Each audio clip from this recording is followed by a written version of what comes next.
لیدونکو زه ډاکټر نوید خپلواک یم او نن د سترو کولمو یا د غټو کولمو په یوه ډیره مهمه موضوع در سره خبرې کوم.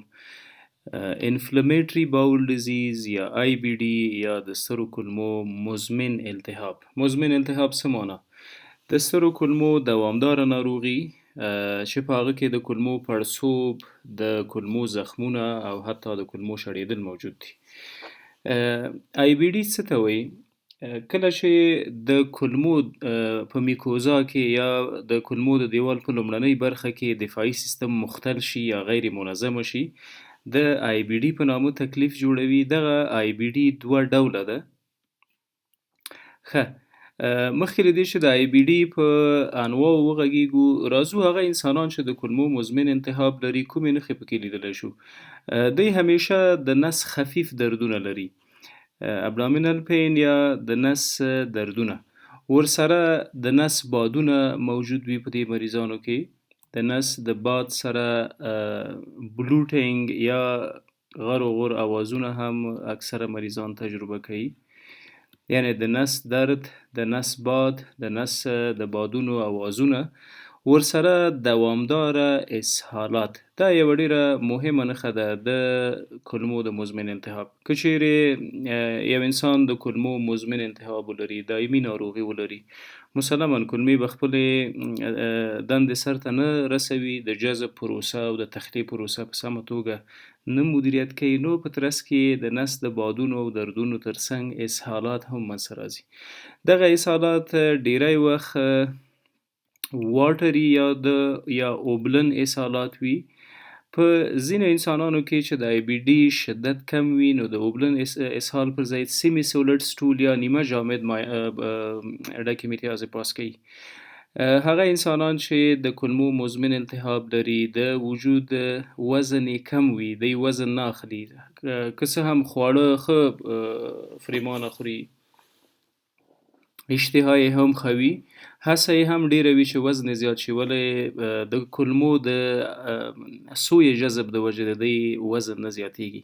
د دې ټولو سره سره هغه څه چې نور موږ په آی بی ډي کې لیدلی شو، د ایکسټرا ډایجسټیو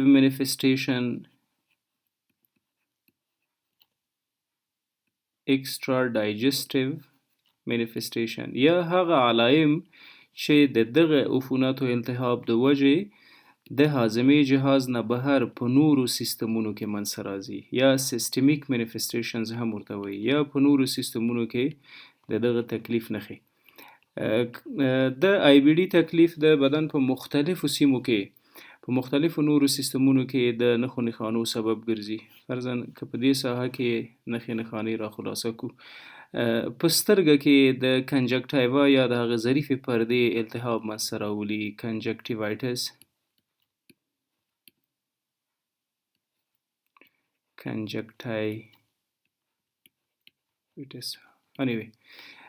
همدا رقم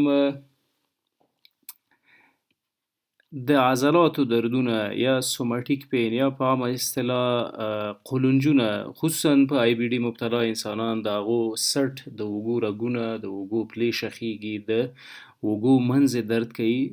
سوماټیک پین سره دغه ناروغان پولی ارترالجیا یا د ټولو مفاصلو د شخوالي او د یو مړ درد احساس کوي، پولی ارترالجیا، یا د بدن د ډیرو مفاصلو خفیف او مزاحم دردونه. که د تکلیف موده ځنډینی کیږي، نو د کرونیک فټیک سنډروم په نامه یوه بله ناروغي هم منځته راوستلی شي. کرونیک فټیک سنډروم کې څه پیښیږي؟ ناروغان معمولا بغیر له دې چې کوم دلیل ولري، بغیر له دې چې کوم فزیکي کار یې کړی وي، د ستړیا احساس کوي، د ځان دردۍ احساس کوي، او هر ځای چې په لاس ورځي فقط ډډه اچوي، څه بل یې پکې. دغه ټولې هغه نښې نښانې دي چې له بده مرغه په آی بی ډي مبتلا انسانانو کې لیدل کیږي. آی بی ډي مو مخکې واضح کړه چې د کولمو یو ډول مزمن التهاب ده. موږ دوه ډوله آی بی ډي لرو، یو ته السریټیو کولایټس وایو، السریټیو کولایټس یا زخمی کولمه. د السریټیو کولایټس په ناروغۍ کې څو مشخصات دي چې السریټیو کولایټس یوازې په کولون یا په غټه یا په سترو کولمو کې منځته راځي. دا زموږ کولون یا غټې کولمې دي.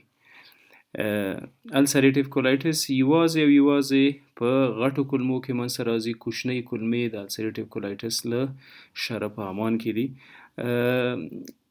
غټې کولمې څو مختلف پارټونه لري. دې ساحې ته یې انل کانال یا د مقعد کانال وایي. پورته دا پړسېدلې ساحه چې معمولا ډکې متیازې پکې ذخیره کیږي د ریکټم په نامه یادیږي. او له ریکټم پورته ساحې ته یې موږ سیګمایډ کولون وایو یا د سترو کولمو د سیګمایډ په نامه برخه. کومه برخه یې چې ډیسانډ کوي لاندې راکوزیږي. ګورئ سترې کولمې یا غټې کولمې له دې ځایه شروع کیږي. لومړنۍ برخه یې سیکم ده چې تر دې ساحې ده. دویمه برخه یې اسنډینګ کولون یا هغه بخش د کولمو چې پورته جګیږي یعنی تر دې ساحې پورې. او دا چې افقي پروت ده یا ترانسورس کولون یا افقي بخش د کولمو او ډیسانډینګ یا هغه بخش چې لاندې راکوزیږي. السریټیو کولایټس یوازې په همدې سترو کولمو په دې لاندنۍ په مختلفو بخشونو کې منځته راځي. ولې هغه ساحې چې ډېرې پکې متضرره کیږي هغه عبارت دي له دې ساحې نه، یعنی سیګمایډ او ریکټم. سیګمایډ او ریکټم دا ساحې نسبتاً د نورو ساحو نه زیاتر متضرره کیږي. ریکټو سیګمایډ ریجن هم ورته وایي. ریکټو سیګمایډ ریجن یعنی ریکټم او سیګمایډ د سترو کولمو هغه لاندنۍ برخې دي چې د السریټیو کولایټس په ناروغۍ کې دخیلي دي. زخمونه پکې منځته راځي او ناروغان د نس د دردونو او د بادونو ترڅنګ همیشه په ډکو متیازو کې وینه ګوري. دویم بخش د آی بی ډي د کرون ډیزیز په نامه یادیږي. د کرونز ډیزیز یا د کرون ناروغي. د کرون ډیزیز یا کرون ناروغي هم د کولمو یو مزمن التهاب ده او دا د هاضمې جهاز په ټولو برخو کې ممکن د منځته راشي. د خولې کوچني زخمونه یا افته سلسر، په معده او مرۍ کې زخمونه، همدا رقم سیګمنټل زخمونه یا انویزیبل زخمونه په وړو کولمو کې منځته راځي. ولې هغه ساحه چې ډیره پکې متضرره کیږي.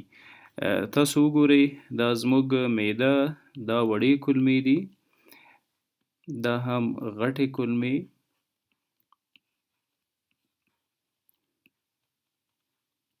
دا مقعد او سیګمایډ کانال شو. کومه ساحه کې چې وړه کولمه راځي او د غټو کولمو سره یوځای کیږي دا ساحه په السریټیو د کرون ډیزیز کې ډیره زیاته متاثره کیږي. دا ساحه او دې ته موږ وایو الیوسیکل جنکشن. الیوسیکل جنکشن یا هغه ساحه چې د ایلیم په نامه کوچنۍ کولمه او د سیکم په نامه غټه کولمه سره یوځای کیږي. ډیری وخت په کرون ډیزیز کې د کولمو مزمن التهاب په دې ساحه کې منځته راځي او بالاخره د علایمو د بروز او د ښکارېدو سبب ګرځي. ښه، راځو خپل بحث یو څه نور هم اوږدوو. ګورئ دا زموږ معده ده. له معدې لاندې څه پراته دي؟ د کوچنیو کولمو لومړنی بخش چې ده ته موږ اثنای عشر وایو یا ډوارډینم په طبي اصطلاح ورته وایي. تر دې ساحې پورې اثنای عشر دوام کوي او له دې نه لاندې بیا د کوچنیو کولمو دویمه ساحه ده چې هغې ته موږ جیجینم وایو. جیجینم نه لاندې چې کومه ساحه ده چې تقریبا دا ساحه ده دې ته ایلیم ویل کیږي. د کرون ناروغي ډیری په ایلیم ساحه کې منځته راځي. ښه، همدغه بخش د مایکروسکوپ لاندې که وګورو، الکترون مایکروسکوپ هغه قوي مایکروسکوپونه دي چې کولی شو موږ د بدن د حجراتو ټول تحلیل پکې وکړو. دغه کوچنۍ ساحه رااخلو، زوم کوو یې د مایکروسکوپ لاندې، داسې یو شکل ځان ته غوره کوي. دغه حجرات دي چې د کولمو د کولمو د دیوال لومړنۍ برخه یې جوړه کړې ده او دې حجراتو ته موږ د اپیتیلیم حجرات وایو. اپیتیلیم حجرات دا ډیر مهمه حجرات دي. د جذب او د سترو د کوچنیو کولمو تقریبا ټول وظایف د همدغه انټیروسایټس یا د اپیتیلیم په واسطه باندې سرته رسیږي. د دې نه لاندې چې کومه ساحه ده دې ته موږ سب میکوزا وایو یا د اپیتیلیم نه لاندې ساحه. دواړه د دې لاندې د عضلاتو بخش ده چې هغه ته موږ مسکولارس میکوزا وایو او تر ټولو اخري برخه یې بیا اډونټیشیا ده. یعنی که موږ کلمه د داخل نه واخلو او تجزیه یې کړو، یو بخش یې دا ده چې اپیتیلیم نومیږي، تر دې لاندې د دیوال بله غوښینه برخه یې سب میکوزا ده چې په دې کې معمولا د وینې رګونه او عصبي حجرات موجود دي. مسکولارس عضلاتي بخشونه دي چې د کلمو په تقلصاتو کې ډیره ونډه لري. او اډونټیشیا ډیری محافظت د کلمو برقرار ساتي، ډیره ضخیمه او قوي عضلاتي پرده ده. ښه، که چیرې دغه حجرات موږ واخلو او د مایکروسکوپ لاندې نور هم زوم کو وګورو، نو داسې یو شکل لري. دغه د اپیتیلیم حجرات دي چې موږ ورته انټیروسایډز هم وایو. دغه کوم څه چې تاسو وینئ دا د مایکروویلای په نامه یادیږي. مایکروویلای او وظیفه یې څه ده؟ تقریبا د کلمو ټوله وظیفه همدغه مایکروویلای سرته رسوي.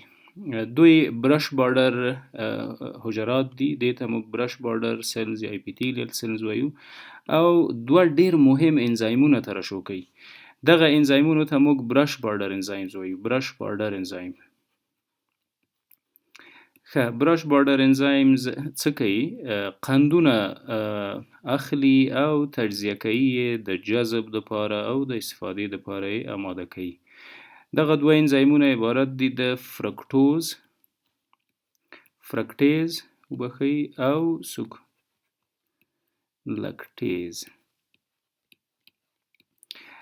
د قندونو یا د خوږو تجزیه او تحلیل او جذب ته اماده کول د همدغو کوچنیو راوتلو ساختمانونو په واسطه کیږي چې د برش بارډر په نامه یادیږي.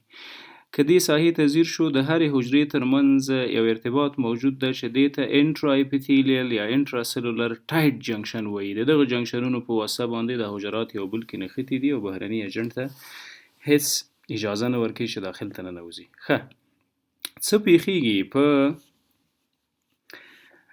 آی بی ډي کې؟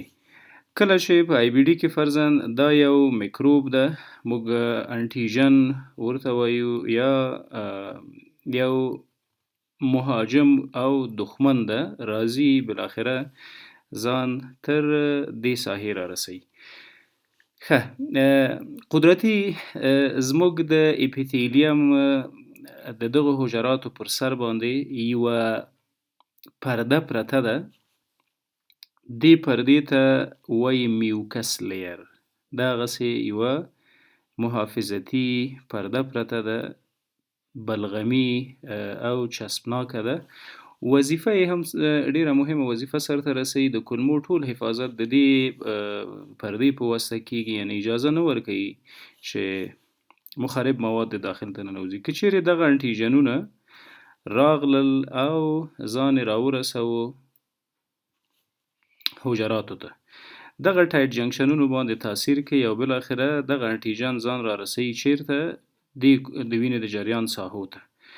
دلته انټیجن پرزنټینګ سیلز یا هغه حجرات چې د دغه دښمن سره یوځای کیږي او بیا یې د بدن دفاعي سیستم ته، ایمیون سیستم یا د بدن دفاعي سیستم ته، هلته د بدن دفاعي سیستم ته دا وضعیت ټول تشریح کیږي چې دغسې یو مهاجم، یو میکروب، یو انټیجن له بهره راغلی ده، څه باید ورسره وشي؟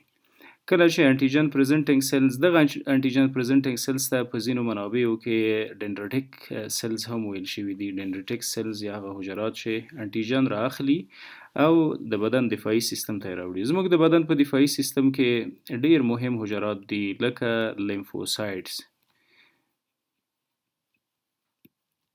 لیمفوسایډز، همدا رقم ماکروفیجز چې میکروبونه اخلي او په خپل انګلف کوي، خوري او له منځه یې وړي. همدا رقم ډیفنسین په نامه دفاعي مواد موجود دي چې دا د دفاعي سیستم په واسطه ترشح کیږي او دفاعي سیستم دغه اپیتیلیل سل اړ کوي چې دا ډیفنسینز تولید کوي او دا هم دغه انټیجنونو په وړاندې مبارزه کوي. د نیوټروفیلز یا د سپینو کرویاتو یوه بله مهمه او جنګیالۍ حجره ده چې معمولا د دغه مهاجمینو په وړاندې حمله کوي او له منځه یې وړي. ښه، کله چې انټیجن د انټیجن پرزنټینګ سل په واسطه باندې راغی، سیده راځي د بدن دفاعي سیستم خپل لیمفوسایټونو ته مراجعه کوي. لیمفوسایټ دوه حجرات دي، یو ته بی لیمفوسایت یا بی سلز وایي او بل ته ټي سلز یا ټي لیمفوسایټس وایي. ښه کله چې میکروب راغی داخل ته د ځینو سهلنګاریو په واسطه یا مریض جینیټیکس پریډیسپوزیشن لري، یعنی ارثیت پکې مثبت د پلار و مور کې دا تکلیف او په ماشومانو کې دا تکلیف تکراریږي، یا د ځینې محیطي ملحوظاتو پر اساس مثلا د اوږدې مودې دپاره میکروبي وضعیت جاردیاسیس، امیبیاسیس، همدا رقم یو غلط لایف سټایل، دا ټول کولی شي چې دا کلمه ضعیفه کړي او اجازه ورکړي چې دا میکروبونه داخل ته راشي. کله چې داخل ته راځي د بدن د دفاعي سیستم له ګواښونو سره مخ کېږي، یعنی دفاعي سیستم خصوصا لیمفوسایډونه اجازه نه ورکوي چې دا د دلته ریپلیکیشن وکړي یا د تولید د مثل وکړي او نور د هم وضعیت خراب کړي. نو اتومات د بی سلز راځي او پلازما سل جوړوي. پلازما سل څه ته وایي؟ پلازما سلز هغه ایمیونوګلوبولینز دي چې آی جی جی او آی جی ای نومیږي، آی جی جی، آی جی ای، آی جی ای. دلته زموږ مراد د دغه دوه حجراتو ده، آی جی 1، آی جی جی 1 او آی جی جی 2. دغه دوه مهمه پلازما سلز یا ایمیونوګلوبولینز دي چې د بی سل په واسطه جوړیږي، راځي د انټیجن سره بایند کوي، یعنی انټي باډي دغه کم دفاعي توکی چې د بدن د دفاعي سیستم په واسطه جوړ شو، دا راغی د انټیجن یا د هغه میکروب یا دښمن سره چې داخل ته راغلی د هغه سره ونښته. کله چې ونښته اتومات راځي چیرته؟ ټي سل ته. د ټي سل فعاله کوي. زموږ ټي حجره یا د بدن دفاعي سیستم یوه بله حجره چې د ټي په نامه یادیږي دا فعاله کړي. چې کله یې فعاله کړي نو ټي سل زیاتي لاس په کار کیږي او ځینې ډېر مخرب نور مواد جوړوي. یو یې پکې ټي ان اف الفا ده. ټي ان اف الفا څه ته وایي؟ ټیومر نیکروسس فکټر. بل یې پکې سایټوکاینز دي. سایټوکاینز هغه مواد دي چې حمله کوي، یعنی دفاعي سیستم دې ته اړباسي چې حمله وکړي په دې موادو باندې. ګورئ کله چې مهاجم یا دښمن یا میکروب راغی له دغه فلټرونو یا له دغه تالاشیو راتیر شو، دلته دښمن د هغه عساکرو سره د بدن د دفاعي سیستم د عساکرو سره مخ کیږي، لاس نیولی بیایي او د بدن دفاعي سیستم نور حجرات فعاله کیږي لکه ماکروفیج او ډیفنسین او همدارقم نیوټروفیلز. دلته ډیره مهمه ونډه لیمفوسایډ لري. لیمفوسایټونه مخکې موږ ویلی چې دلته مراد دوه دانې دي، بی لیمفوسایټ یا بی سلز چې وظیفه مو مخکې ورته وویلې، او ټي لیمفوسایډ یا ټي سلز یا د ټي حجرات. ښه دلته د ټي حجره فعاله شوه، ټیومر نیکروسس فکټر، سایټوکاینز، همدا رقم لکه انټرلیوکینز 18 او انټرلیوکینز 23 دا مواد فعاله شول. اتومات راځي او په دې کمپلکس باندې حمله کوي. د دفاعي سیستم یوه مهمه اشتباه یې وبولم یا ځیرکتیا یې وبولم، هغه دا ده چې چېرته دښمن وي په هغه ساحه باندې حمله کوي، هغه حجرات هم له منځه وړي، یعنی هغه ساحه بمبارډ کوي، هم دښمن له منځه وړي هم خپل اراضي له منځه وړي. نو پیښیږي څه؟ په آی بي ډي کې دغه کلمې د دې کلمو د اپیتیلیم ساحه دا د حملاتو لاندې راځي. دفاعي حملات د دې کلمو د زخم سبب ګرځي. ښه کله چې د کلمو زخم منځته راغی پیښیږي څه؟ لومړی د وینې جریان په ډکو میتیازو کې وینه لیدل کیږي. که دغه وینه د اوږدې مودې لپاره جریان پیدا وکړي موږ د کمخونۍ سره مخ کیږو. درست؟ د کمخونۍ علایم بیا خستګي و، ستړیا ده، خولې کول دي، او یو څو قدمه ورزش وکړو یا پیاده روي وکړو نو د ستړیا احساس او د خولو احساس کو، د خولو بهیدنه، دا ټول بالاخره هغه وروستي علایم دي چې مریض تجربه کوي. لومړی باید دفاعي سیستم راشي او حمله وکړي په چا باندې؟ په هغه حجراتو باندې چې هلته مهاجم او میکروبونه دي. چې حمله وشوه زخم منځته راځي، له زخم نه وینه بهیږي، دغه وینه په ډکو میتیازو کې لیدل کیږي. که چیرې تازه وله هیماټوکیزیا ورته وایي، که توره وله بیا د میلینا په نامه یادیږي. چې وینه ډیره وبهیدله نو کمخوني منځته راځي. د کمخونۍ بیا ځان ته علایم او نښې دي. ښه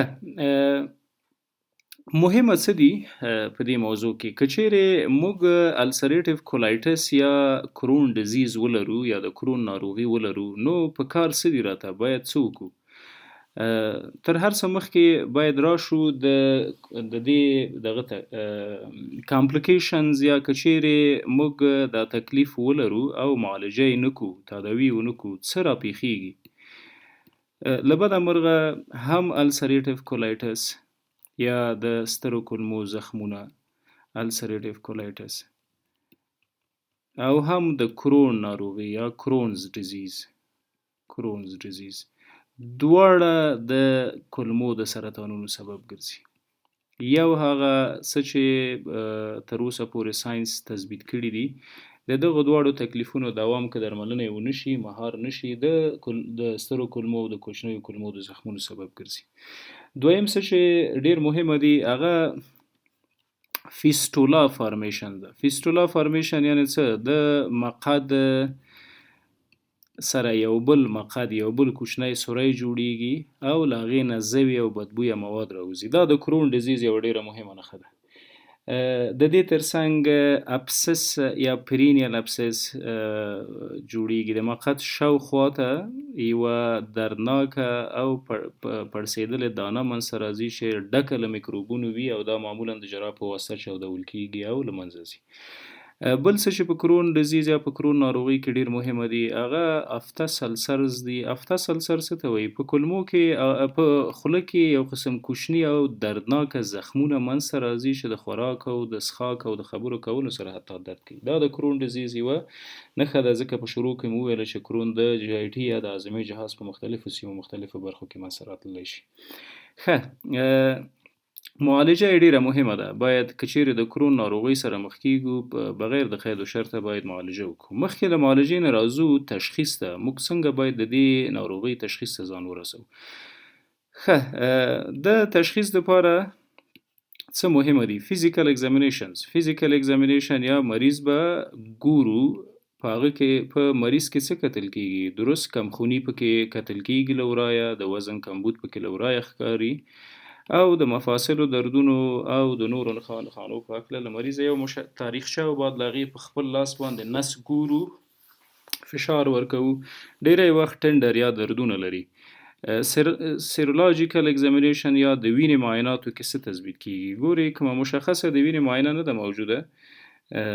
چې په هغې باندې موږ آی بی ډي تشخیص کو ولې د عفونتو د التهاب د موجودیت او د تثبیت لپاره معاینات موجود دي لکه ESR یا اریتروسایټ سیډیمنټیشن ریټ جمع CRP یا کامپلیمنټري اکټیو پروټین دا دواړه جګ وي په دغه ناروغانو کې تر ټولو ګولډ سټانډرډ یا هغه منل شوې لاره څه ده کولوناسکوپي د کامرې په واسطه د سترو کولمو او د مقعد او د مختلفو بخشونو د سترو کولمو لیدنه ده موږ په دې لیدنه کې څه ثابتولی شو که وینه موجوده وي بلیډینګ ګورو په خپلو سترګو ګورو چې زخمونه او السرونه څومره منځته راغلي او په کومو ځایونو کې منځته راغلي دي د لا تثبیت دپاره کولی شو چې موږ د بایوپسۍ نه استفاده وکړو بایوپسي څه ته وایي تاره کامره راغلې ده وجود ته راننوتې ده دلته د ځینې نورو طبي وسایلو نه استفاده کولی شو او یو بخش یا یو سمپل یا لږ غوښه راښکولو کولمو نه او دا لیږو هیستوپیتالوژۍ ته او هیستوپیتالوژۍ کې څه کیږي دغه غوښه د مایکروسکوپ لاندې ګوري تشخیص کوي چې آی بی ډي موجود ده که نه ده موجود څنګه یې تشخیص کوي ګورئ تاسو ته په دې شکل کې دا کوچني ساختمانونه تاسو ولیدل که فرضاً دلته یې رسم کو دا یوه حجره ده د اپیتیلیم دا د دې حجرې هسته ده په خپلو قدامي ساحو کې د مایکروویلای په نامه داسې ساختمانونه لري دغه مایکروویلای څه کیږي شارټ کیږي یعنی لنډیږي کله چې لنډ شي جذب سم نشي کولای فعالیت سم نشي کولای همدا ده چې ډایریا اسهالات د وزن کمبود ستړیا دا ټول منځته راولي نو د هیستوپیتالوژۍ تر ټولو مهمه لاسته راوړنه څه ده هغه کې ویلس اټرافي لیدل کیږي ویلس اټرافي یا په عامه ژبه د دغو کوچنیو غاښونو چې په دې حجره کې دي د دو لنډېدل او بالاخره د وخت په تیریدو د دوی له منځه تګ. دا د تشخیص ټولې لارې چارې دي. د درملنې لپاره مهمه څه دي؟ د مریض وضعیت ته باید وګورو. که وینه یې کمه وي باید وینه ورته ورکړو، بلډ ترانسفیوژن، ځکه کمخوني ډیر زر د مرګ سبب ګرځي. بلډ ترانسفیوژن.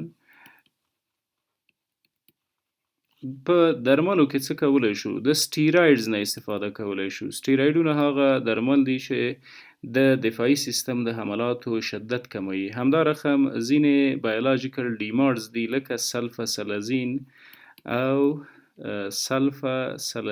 او می سلازین یا میثوسلازین. دا هغه مواد دي چې ډیر زر کولی شي په اوږدې موده کې د دې تکلیف د معالجې او د کنټرول سبب وګرځي. ښه، لیکچر ډیر اوږدیږي. په شفایي ډول لنډ ورځمه علتونو ته. لا تر اوسه په طبابت کې د آی بی ډي یا د ایریټیبل باول سنډروم یا د کولمو د مزمن التهاب علت نه ده پیژندل شوی. ارثیت کېدلی شي یو علت وي. ارثیت یعنې په کورنۍ کې که مور، پلار، خویندو، ورونو کې دا تکلیف وو، نو بالاخره په نورو غړو کې د کورنۍ په نورو غړو کې چانس ډیر زیات ده چې تکرار شي. ځینې محیطي عوامل هم لري. سموکینګ یا د سیګرټ څکونه د کرون ډیزیز لپاره تقریبا یو ګواښونکې موضوع ده. ښه، همدا رقم د کولمو زخمونه، د کولمو میکروبونه، جاردیاسیس، امیبیاسیس ټول کولی شي چې د وخت په تیریدو بالاخره د السریټیو کولایټس یا د کرون د ناروغۍ سبب وګرځي. مننه.